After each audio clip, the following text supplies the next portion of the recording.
Hi friends, అందరికీ నమస్కారం అండి. ఇప్పుడే అందిన వార్త డీఏ పెంపు పైన ముఖ్య ప్రకటన అంటూ లేటెస్ట్ అప్డేట్ అయితే రావడం జరిగిందండి. సో ఆ వివరాలు ఏంటనేది కూడా వీడియోలో తెలుసుకుందాం.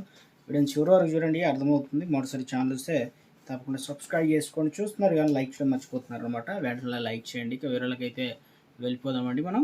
తెలంగాణ రాష్ట్ర రోడ్డు రవాణా సంస్థ ఉద్యోగులకు రాష్ట్ర ప్రభుత్వం తీపి కబురైతే అందించింది. ఆర్టీసీ కార్మికులకు కరువు భత్యా అనే డీఏ 2.1% పెంచుతూ రాష్ట్ర రవాణా శాఖ మంత్రి పొన్నం ప్రభాకర్ శుక్రవారం ప్రకటించడం జరిగింది.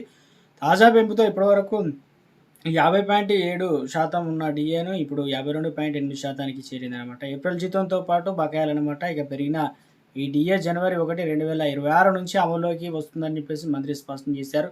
గత 3 నెలల జనవరి, ఫిబ్రవరి, మార్చి బకాయిలను కూడా ఏప్రిల్ వేతనంతో పాటు ఉద్యోగుల ఖాతాల్లో జమ చేయనున్నారు. ఈ నిర్ణయంతో రాష్ట్ర వ్యాప్తంగా కూడా సుమారుగా 38,000 మందికి పైగా ఆర్టీసీ సిబ్బందికి లబ్ధి చేకూరనుంది. అయితే డీఏ పెంపు కారణంగా సంస్థపై నెలకు 2.82 కోట్ల అదనపు భారం పడనుంది.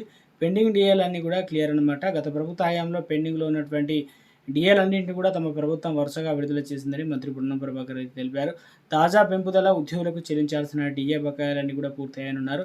కార్మికుల సంక్షేమమే తమ ప్రభుత్వ ధ్యేయమని కూడా, అందుకే కారుణ్య నియామకాలకు విధులకు దూరమైన వారిని తిరిగి తీసుకోవడం, ఆర్టీసీ ఆసుపత్రి ఆధునీకరణ లాంటి ఎన్నో చర్యలు చేపట్టామని ఆయన గుర్తు చేశారు. RTC VC and MD Y Nagireddy ఇతర ఈడీలు కావచ్చు ఉన్నతాధికారులతో నిర్వహించిన సమీక్ష సమావేశంలో ఈ డీఏ పెంపు నిర్ణయాన్ని ప్రకటించారు. ప్రభుత్వం తాజా నిర్ణయం పట్ల ఎండీ నాగిరెడ్డి హర్షం వ్యక్తం చేస్తూ ఇది సిబ్బందిలో మరింత ఉత్సాహాన్ని నింపుతుందని ఆశాభావం వ్యక్తం చేశారన్నమాట.